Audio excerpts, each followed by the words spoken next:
नमस्कार, बिंदास क्रिकेट में आपका स्वागत है। मैं हूं मनोरंजन भारती। बात करेंगे टी20 लीग में कल दो मुकाबले हुए। पहले मैच में कोलकाता ने पहले बल्लेबाजी करते हुए बेंगलुरु को 223 रन का लक्ष्य दिया। कोलकाता के लिए फिल सॉल्ट ने 14 गेंद में 48 रन बनाए और कप्तान श्रेयस अय्यर ने भी अर्धशतक जड़ा। 222 का बड़ा स्कोर बना दिया, लेकिन बेहद रोमांचक मैच में कोलकाता ने बेंगलुरु को 1 रन से हरा दिया। बेंगलुरु की तरफ से विल जैक्स ने 55 रन बनाए और रजत पाटीदार ने 52, लेकिन अंत में ये रोमांचक मैच कोलकाता ने जीता। इस मैच को याद किया जाएगा जो है विराट कोहली के उस आउट होने के, जिस ढंग से कंट्रोवर्सी हुई। हालांकि सारे एक्सपर्ट ने बाद में कहा कि नहीं, वो सही आउट दिया गया था। उस पर चर्चा करेंगे।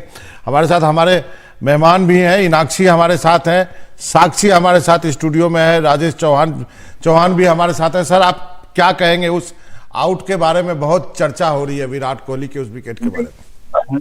मैं तो देखिए DRS या जो भी है, मेरा एक बहुत सिंपल फंडा है। अगर हमने जज को खड़ा किया है ग्राउंड के अंदर तो आप उसके ऊपर भरोसा रखिए, बाकी चीजें एक तरफ कर दीजिए। मैं बिल्कुल सिंपल बोल, कल के मैच का रूल्स की बात करेंगे तो जहां पर बॉल इम्पैक्ट हुआ वो वाला गलत जगह पे इम्पैक्ट हुआ है, वहां पर वो आउट नहीं। अब उसके बाद आप लेजर लाइट से अगर उसको नापते हैं या तौलते हैं या उसको आप दिखाते हैं तो वो दूसरी बात, बट जहां पर बॉल इम्पैक्ट हुआ वहां पर वो नो बॉल है एज पर द, मतलब मुझे जो दिख रहा है कि जो रूल्स बनाए हैं आपने। अब उसके बाद वही होता है कि कंट्रोवर्सी होती है, बात होती है। अब उसके लिए सब अपने अपने हैं, जो टेक्निकल कमेटी है वो अपनी बात रखती है कि नहीं हमने ये रूल बनाया था, हमने वो रूल बनाया था। तो रूल एक्चुअली सही है, तो कहीं पर भी क्लियरिटी नहीं है और उसका खामियाजा कल भुगता गया है RCB के द्वारा और कोहली के साथ। इनाक्षी, आपका क्या कहना है? अनम्यूट कीजिए। हाँ। देखिए ये नया रूल है और हर बार जब ऐसे नए रूल्स आते हैं तो आई थिंक कुछ टाइम लगता है समझने में कि उनके कॉन्सिक्वेंसेस क्या हो सकते हैं। क्योंकि इसमें भी आप देखिए, इन्होंने सारे बैटर्स का पहले ही एवरेज हाइट लेके चले हैं। मैच स्टार्ट होने से पहले जो उनका सिस्टम है, उस स्मार्ट सिस्टम में उन्होंने हर बैटर का एक हाइट नाप के रखा है। और वो हाइट नापने के बाद अब जो उन्होंने रूल बनाए कि अगर जहाँ पे इम्पैक्ट हो रही है और अगर आप पॉपिंग क्रीज से आगे है और वो अबव वेस्ट हाइट है तभी वो नो बॉल होगा। अगर पॉपिंग क्रीज पे है और डिप हो रहा है बॉल तो वो नो बॉल नहीं होगा। तो ये कभी फेवर में जाता है बैट्समैन के या कभी फेवर में नहीं जाता है, बट इसके आइट्रेशंस होंगे धीरे धीरे, तब पता चलेगा कि कितना। अगर आप टोटल 5 ऐसे इंसिडेंट्स देखें और उन इंसिडेंट्स में आपको लगता है कि 4 बार ये बैट्समैन के फेवर में नहीं जा रहा है, तब जाके इस पे एक चर्चा होगी। बट अभी एक बार में इसमें जाके technical committee I don't think कुछ चेंज करेगी जब तक बार बार इसका उपयोग नहीं होगा और समझ नहीं आएगा कि ये एक्चुअली कितना हेल्प कर रहा है या नहीं हेल्प कर रहा है। चलिए, हमारे साथ साक्षी भी है। साक्षी, अब क्या होगा बेंगलुरु का? आप अपना सवाल पूछ सकते। जी, मेरा सवाल सर ये है कि क्या अभी भी बेंगलुरु के प्लेऑफ में जाने के चांस है? हालांकि कह रहे हैं कि 14 पॉइंट्स अब अगर जीत सकती है बेंगलुरु तो 14 पॉइंट्स जीत सकती है, इससे ज़्यादा पॉइंट्स नहीं जीत सकती। लेकिन क्या कुछ उलटफेर हो सकता है, बाकी टीम्स के ऊपर निर्भर कर सकता है? क्वेश्चन किससे है? मेरे से है सर? आपसे। नहीं, देखिए अब मुश्किल है। 6 मैच है, पूरे मैच जीतने पड़े। शायद 6 बाकी है भारती जी इनके। तो 6 जीतने पड़ेंगे, 6 होंगे तब जाके 12 पॉइंट उनके और 2 ये 14 पॉइंट होंगे। और अब जो टीमें हैं जिनके 8 हो चुके हैं, जिनके 6 हो चुके हैं, वो कहीं ना कहीं अगर वो 3-3 मैच भी जीत जाते हैं तो इक्वल में आएंगे। इनका रन रेट भी अच्छा नहीं है, कैसे करेंगे? तो कहीं ना कहीं प्रॉब्लम तो आएगी। और हाँ, एक चीज हो सकती है कि कुछ करिश्मा हो जाए, ये 6 मैच जीत जाए और एवरेज पे जा करके कुछ दूसरी टीम का पॉइंट रन रेट या कहीं भी कुछ दशमलव से कुछ इधर हो तो शायद इनके चांस बनते हैं, नहीं तो अब इनके चांस। इनाक्षी, अब दूसरे मैच की भी बात कर लेते हैं। अब आपको क्या लगता है, गुजरात का क्या है? गुजरात आपको लगता है क्वालिफाई कर सकती है? क्या चांसेस आप देख रहे हैं इनाक्षी? अभी जैसे पॉइंट्स टेबल है, ये जो 3-4 टीम है बीच में, अभी इनके नेक्स्ट कुछ मैचेस बहुत क्रूशियल रहेंगे। कल हमने देखा कि फाइनली नूर अहमद और साई किशोर ने वो परफॉर्मेंस दिखाई और उनकी जिस प्रकार से उन्होंने विकेट्स लिए, एक स्पिनर का एक player of the match award जीतना, ये भी बहुत रेयरली देखा है हमने इस IPL सीजन में, क्योंकि उतनी फेवर ही नहीं की है। तो अब ये जो धीरे धीरे जो प्लेयर्स आ रहे हैं, स्पेशली जब आधा सीजन हो जाता है, 34 मैचेस 35 मैचेस हो जाते हैं, तब बहुत ज्यादा क्रूशियल हो जाता है। अब देखिए कि कल पंजाब की टीम फिर से क्रम्बल करके उनके एंड टेल, मिडिल और टेल आके बैटिंग कर रही है। हरप्रीत बरार, जिनसे आप एक्सपेक्ट नहीं करते कि वो आके इतने रन बना पाएंगे। आरसीबी का भी करण शर्मा, जिन्होंने रणजी में तो एज अ स्पेशलिस्ट बैट्समैन खेला है, बट इंटरनेशनल क्रिकेट या आईपीएल जैसे लीग्स में वो एज अ स्पेशलिस्ट बॉलर खेलते हैं। तो अगर ऐसे जो हीरोज हैं इन टीम्स के, उन पे डिपेंड करना पड़ रहा है तो बहुत दिक्कत की बात है, क्योंकि आप एक्सपेक्ट करते हैं कि आपकी टीम में अगर टॉप 5 टॉप 6 जो बैटर्स है, इतनी लंबी डेप्थ है, उसके बाद भी आपको इन पे डिपेंड करना पड़ रहा है, तो कहीं ना कहीं उनकी पूरी टीम फॉर्मेशन में दिक्कत है। तो कहीं उनको जाके सोचना होगा कि क्यों जो टॉप ऑर्डर बैट्समैन जब वो स्ट्राइक नहीं कर रहे, और अगर स्ट्राइक नहीं कर पा रहे तो अभी भी एक चेंज हो सकता है क्या, क्योंकि अभी भी पूरी खत्म नहीं हुआ है, अभी आधा ही सीजन हुआ है। बाबा, मेरा एक सवाल है इनाक्षी से गुजरात के बारे में, कि पिछले मुकाबले में दिल्ली के खिलाफ हमने देखा 90 पे ऑल आउट हो गई। इस मुकाबले में भी गुजरात 142 डिफेंड करने में भी बहुत मुश्किल हो रही थी, बिल्कुल लास्ट ओवर तक मैच उनको खींचना पड़ा। तो गुजरात की बल्लेबाजी के बारे में इनाक्षी आप क्या कहेंगी? देखिए, जैसे गिल ने हमेशा एक अच्छा टेम्परामेंट दिखाया है, बट इस बार कुछ या तो आप कैप्टेंसी की वजह से कह सकते हैं, वो विकेट कहीं ना कहीं ऐसा भी नहीं हो रहा कि वो अच्छी बॉल पे आउट हो रहे हैं, वो विकेट गिव अवे कर दे रहे हैं, और वो एक कैप्टन का एंकर रोल प्ले ना करना दिक्कत है टीम के लिए। आप देखिए कल श्रेयस अय्यर ने भी स्लो पारी खेली, केएल राहुल भी स्टार्टिंग में देखा था कि स्ट्राइक रेट कम था, लेकिन हर एक कैप्टन ने कहीं ना कहीं अपने बलबूते पे टीम को जिताया, बट वो अभी तक हमने गिल पे नहीं देखा। एक मैच में उन्होंने 80 के ऊपर मारे थे, तब भी वो लास्ट में आउट हो गए थे। वहीं पे हम देख रहे हैं कि आरआर जैसी टीम में जॉस बटलर जैसे प्लेयर है जो स्टार्टिंग से एंड तक खड़े होके लेके चल रहे हैं टीम को।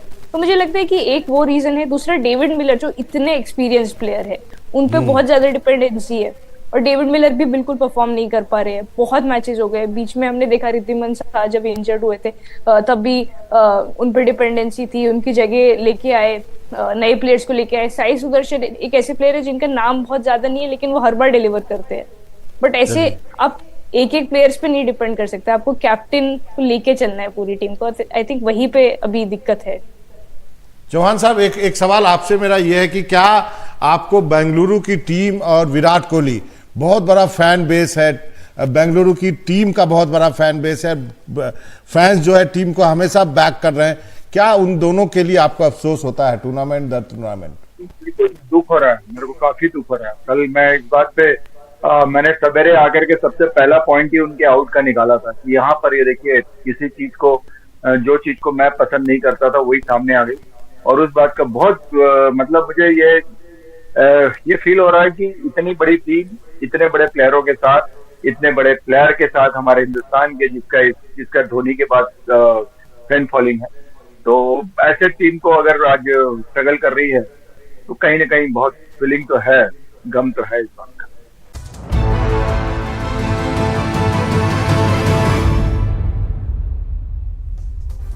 बिंदास क्रिकेट में आपका एक बार फिर से स्वागत है। तो आज जो मैच है उसकी बात कर लेते हैं। राजस्थान का मुकाबला मुंबई से है। सीजन में खराब शुरुआत के बावजूद मुंबई जो है पिछले 4 मुकाबलों में से 3 जीत करके आ रही है। वहीं राजस्थान जो है वो टेबल के सबसे पहले पायदान पे बैठी हुई है। तो ये मुकाबला काफ़ी रोमांचक होने वाला है। सबसे पहले आज के मैच के बारे में चौहान साहब बात कर लेते हैं। आज के मैच में क्या लगता है आपको, टेबल टॉपर और धीरे धीरे आगे बढ़ रही मुंबई के बीच में? नहीं, टेबल टॉपर में अभी राजस्थान की टीम जिस ढंग से खेल रही है, जो उनका रियल में जो टीम वर्क बना हुआ है, उसमें कहीं कोई स्पिनर से लेकर के सारे, और अब सेकंड हाफ में अब उनके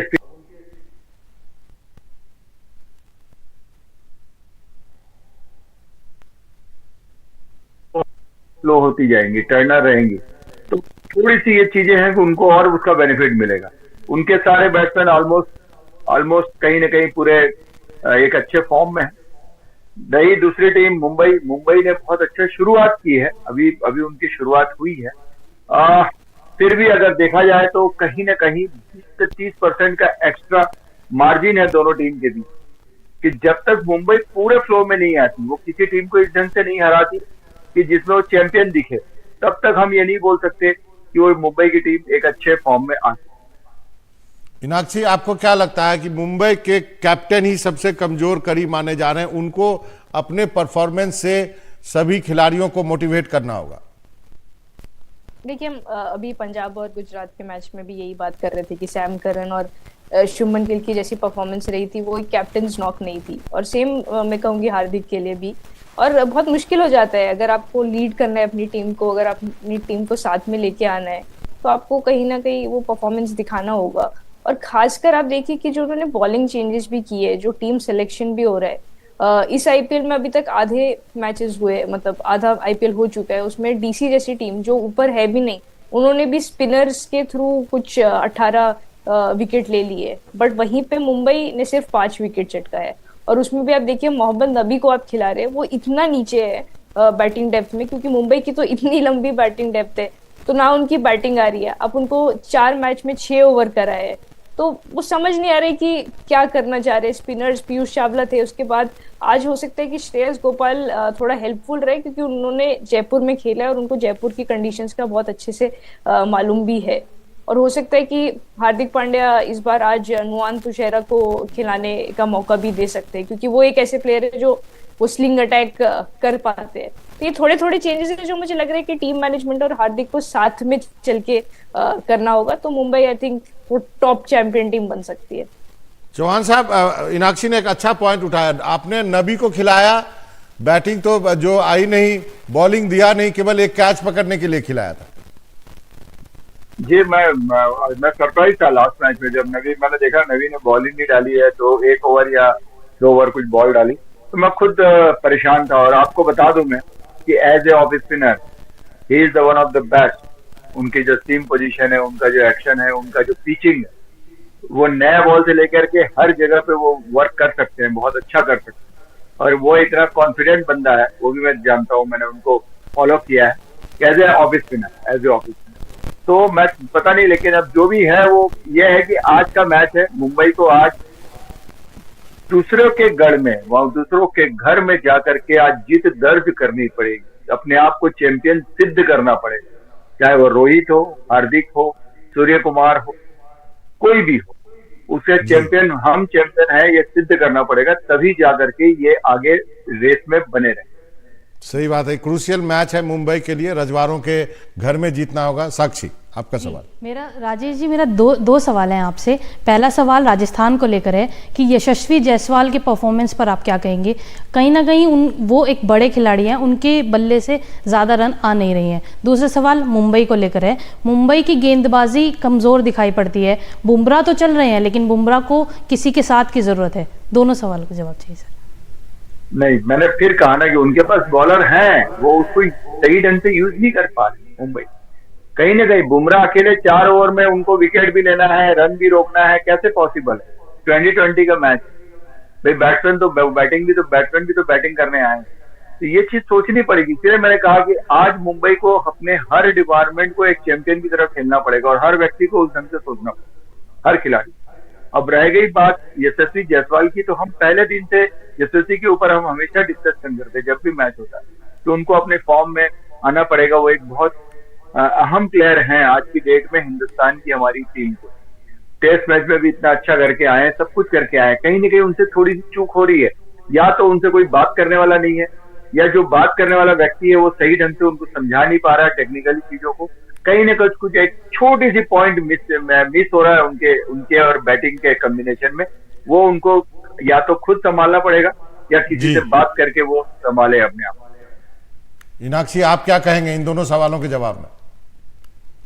देखिए, एक और प्लेयर है राजस्थान की टीम में, ध्रुव जुरैल, जिन्होंने अच्छा परफॉर्म किया है, लेकिन आरआर के लिए वो इस बार परफॉर्म नहीं कर पा रहे और बिल्कुल नहीं कर पा रहे। यशस्वी के तो हमने फिर भी देखे कि कुछ स्कोर आए, और वो power play mostly majority matches में पावर प्ले से पहले आउट हो गए, लेकिन एक आध मैचेस में फिर भी उन्होंने उनका बैट गुड टच में दिखा, बट वो उनको कन्वर्ट नहीं कर पा रहे। लेकिन ध्रुव जुरैल, जो हम कंसिडर करते हैं कि इंडिया का एक फ्यूचर अच्छा विकेट कीपर बैट्समैन है, वहां पे क्या चूक हो रही है? क्या वो ये इतने सारे जो फैक्टर्स है कि राजस्थान बिना इन बैटर्स के परफॉर्म करे भी अच्छा करती जा रही है, इसलिए उनको चांस दिया जा रहा है, क्योंकि कई बार ऐसे होते हैं कि अगर आप अच्छा परफॉर्म करते हैं तो टीम मैनेजमेंट को लगता है कि आप चांस ले सकते हैं, जी। आप और ज्यादा बैक कर सकते हैं। वही हमने देखा बाकी टीम्स में कि आरसीबी में बार बार चेंजेस क्यों हो रहे हैं, क्योंकि वो जीत नहीं रही है, उनके पास वो विनिंग कॉम्बिनेशन नहीं है।